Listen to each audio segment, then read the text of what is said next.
Thanks, sweetie.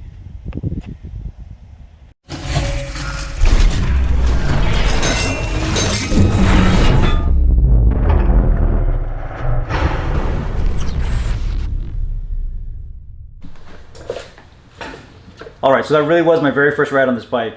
I got home after work hoping that my clutch cable came in. It didn't.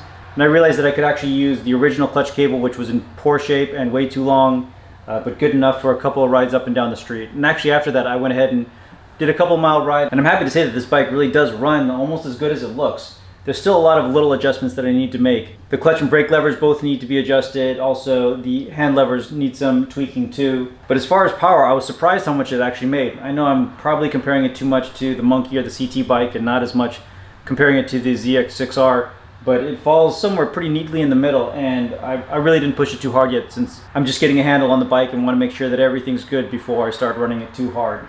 Something else that I noticed though as a problem, I'm getting a little bit of an oil leak at the top of the cylinder above the right side exhaust header. I'm not sure if it's the seals for the tappet covers on the top or if it's the seal right in between. And I know that this engine is notorious for having those 6 rubber pucks that hold those long bolts starting to leak. So I ordered a full gasket kit and I'll make those changes. I'm not as concerned since all those are at the top. I'll be able just to pop it off, replace gaskets, and get everything good. Much better than having leaks from somewhere in the bottom of the engine where I might have to remove it. So not too worried about that, and the leak actually isn't that bad either. So I'm going to go ahead and just deal with it as I continue to put some miles on this bike.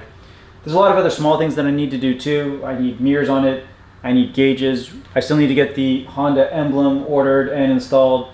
But lots of small things, and I like this stage of the build where it gets to the perfection points more than it is the big things where I've got that constant anxiety of will this thing run and ride as well as I hope it does. So really happy and relieved at this stage of the build, because this is the part that I enjoy the most. Being able to step back, appreciate what this bike actually has become, and then focus on some of those elements that make it really great. So you can see how much too long the clutch cable is that's currently on the bike.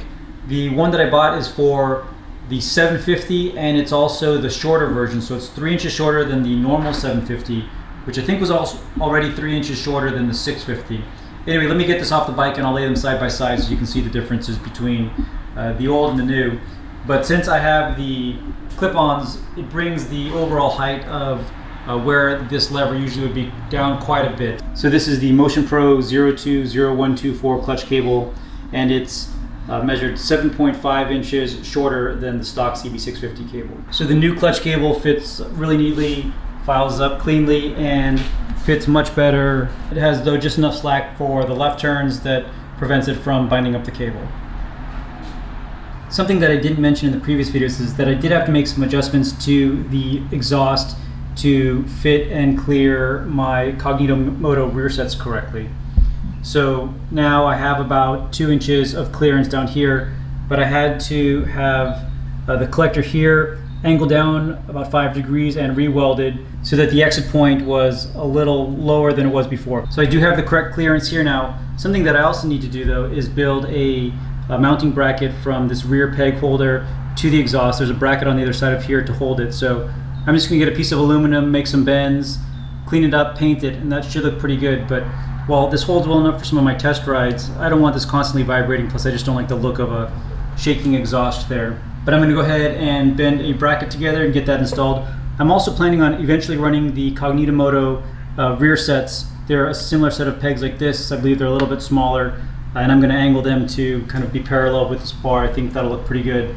I otherwise considered just cutting these off altogether for that much more simplistic look, but this side in particular holds the return spring for the brake as well as being the mounting point for the exhaust. So I'm sure I could have potentially thought of something else to find other points for those items, but since this seat is designed kind of as a 2-up seat anyway, I figured I'll go ahead and add those rear pegs and make this a bike that can be ridden 2-up.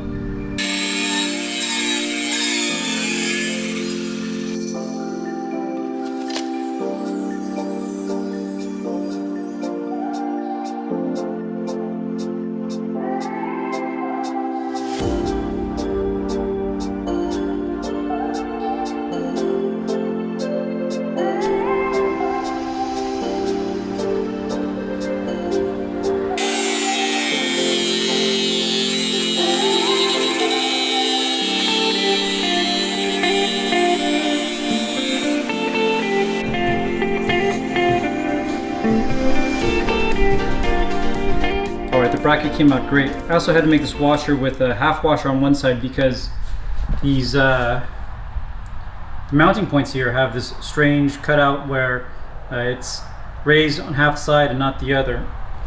So this clip then perfectly fits in to keep it perpendicular. It was probably to prevent the passenger pegs from rotating around. But anyway, this should solve my issue. I'm going to get this mounted on the bike and go for a ride.